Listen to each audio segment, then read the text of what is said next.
finally able to save up some money, Melanie. What are you going to do with the money? Move into a new house?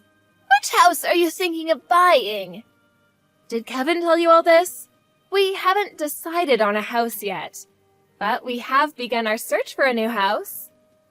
I had no idea that you had so much saved up. Kevin tells me that you have enough saved up that you don't even need to get a mortgage. I'm not going to be able to pay for the house in one lump sum. But I don't want to rely on a bank loan, which is why I've been working really hard to save up as much as I can.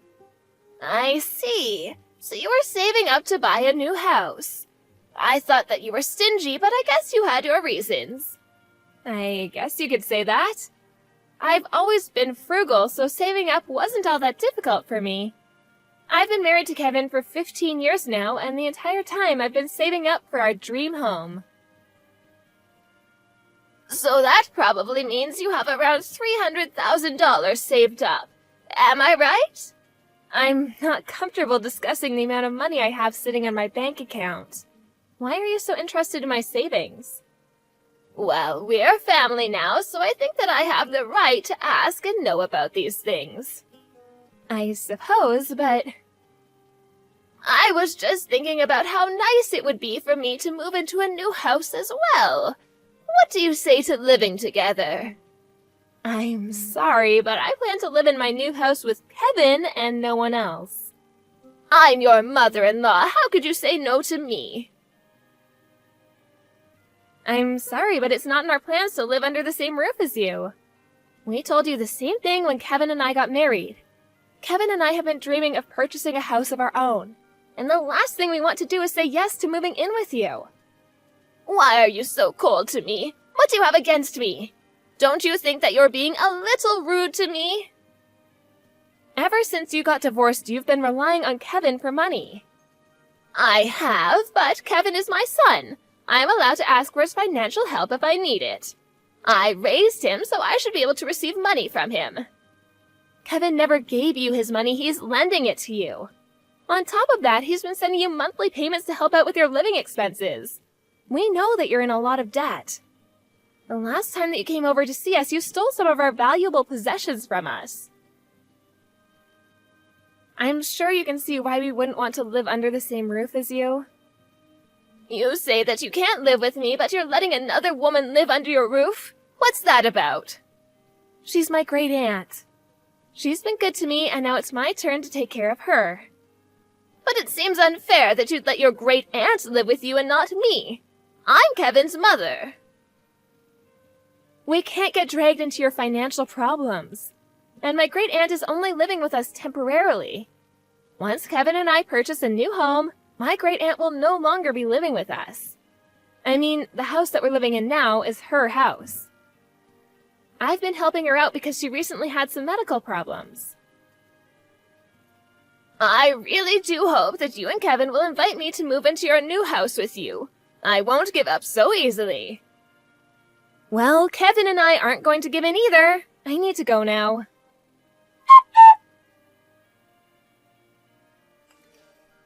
Melanie, you're working today, right? Yes, that's right. Why do you ask?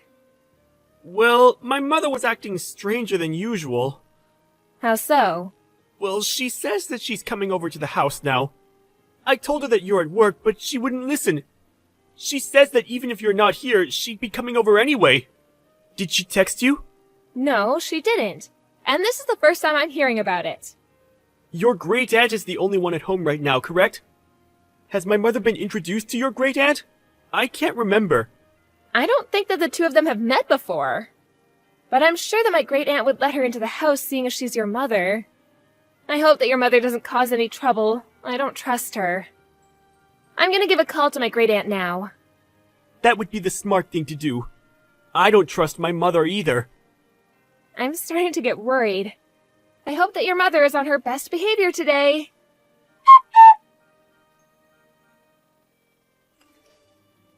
I took the liberty of buying your new house for you. Excuse me? Why did you go see my great aunt today? What did you need? I already paid for the house. You have nothing to worry about. I didn't realize how easy it was to withdraw money from your account.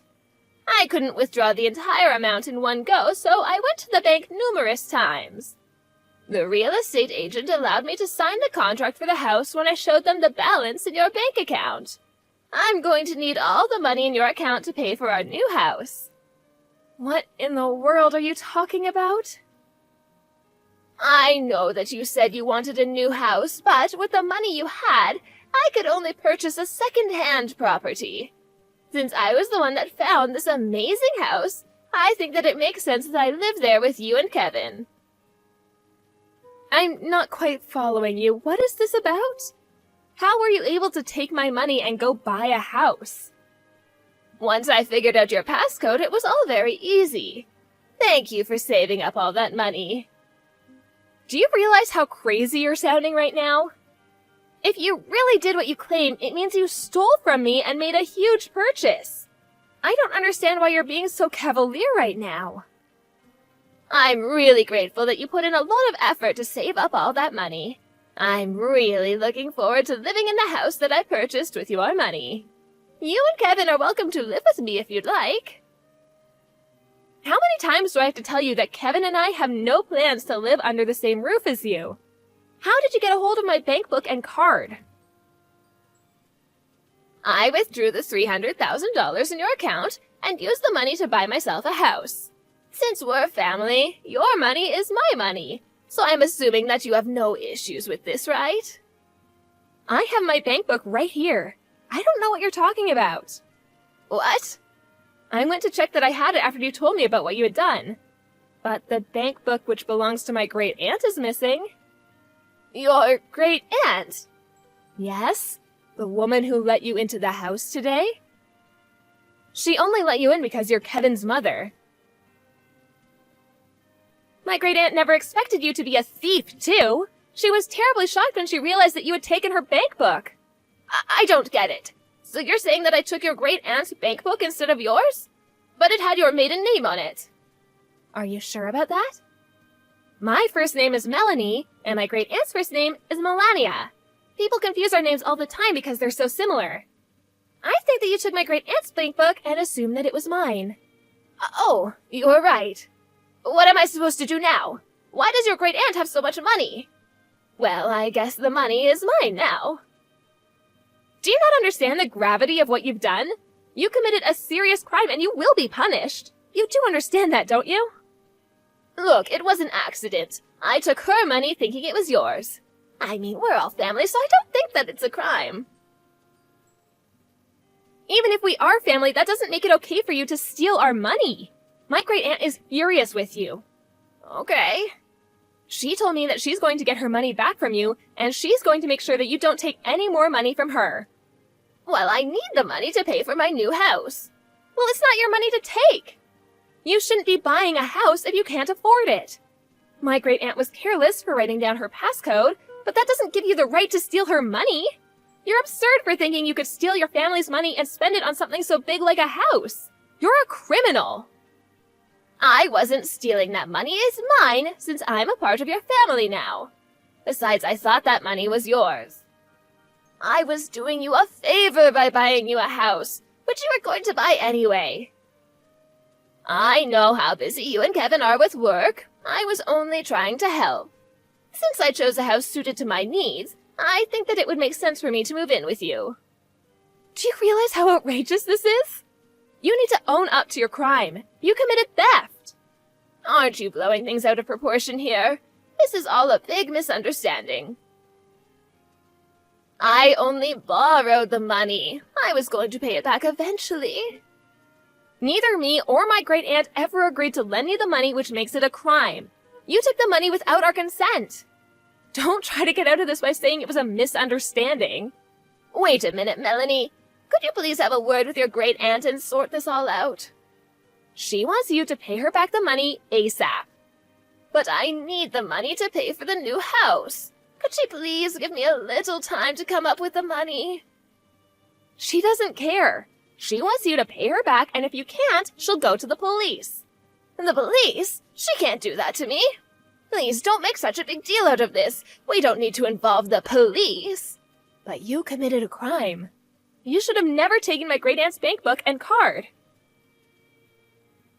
Fine, I'll return everything to your great aunt. Are you happy now? Will you give me your savings instead? Huh? I need your money to buy us our new house. That way your great aunt can have her money back. You must be joking. Why in the world would I give you my hard-earned money? No way! I deserve to live in that new house. I'd rather die than give you my money. Besides, I also bought a new house, so I don't have any savings left. Oh, so you already bought a house? Yes, we did. We didn't want to tell you because we didn't want you to think that you could move in with us. We were smart not to share any information with you. After all, you are a criminal. I'm not a criminal. Stop calling me one. I went out of my way to find you a nice house that we could all live in. I know that you bought that house for yourself. You don't care about anyone but yourself. Stop trying to rationalize your actions. You should just admit that you committed a crime and received the punishment that you deserve. You're not making any sense right now. The only thing that I wanted was to live happily with my son and his wife. What's wrong with that? And since you had the money, I was going to use it to buy us a new house. I didn't do anything wrong. We're family, remember? I don't consider you to be family, especially after what you did to my great aunt. What? Neither Kevin or I agreed to live with you or give you any of our money. And we definitely did not ask you to go out and buy a house for us. What you did is a crime. Own up to it. To my great aunt, you're just some thief that came into her house and stole her money. Some may consider what I did to be a crime, but that was not my intention and you know it. You know that I didn't do this on purpose. I don't know what your intentions were, but you committed a crime and you need to take responsibility for your actions. You're going to get arrested for theft and you're going to end up paying back the money in full, whether you like it or not. You're going to let the police arrest me? I'll pay back the money, so don't have me arrested. Well, Kevin and I want nothing to do with you anymore. Stay out of our lives. How can you say that to me? After everything that you put us through, I think you saw this coming. We no longer consider you to be a part of our family. I'm Kevin's mother. You can't do that to me. Kevin didn't choose to be your son. I'm glad that he's finally able to cut you out of his life. You gave him a good enough reason to do so. Please don't try to get in touch with us anymore. We don't want to be associated with a criminal like you. I can't believe that you're doing this to me. I'm sure that once Kevin comes to his senses, he'll realize that I mean more to him than you ever will. I won't forgive you for this. You should stop blaming me and realize that you did this all on your own. You're the one that committed a crime and messed up your life. Don't blame me for any of it. It was nice knowing you, Kaya. Goodbye.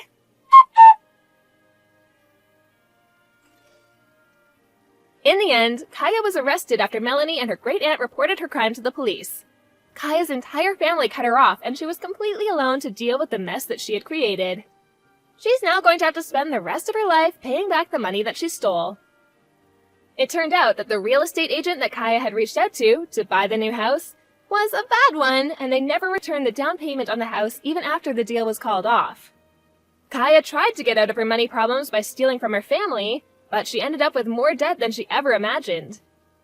She shouldn't have been so reckless with her spending, and had she been less selfish, none of this may have happened.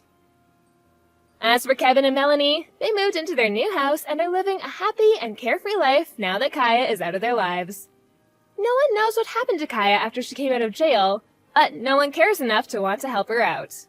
Kaya will just have to deal with the problems in her life on her own.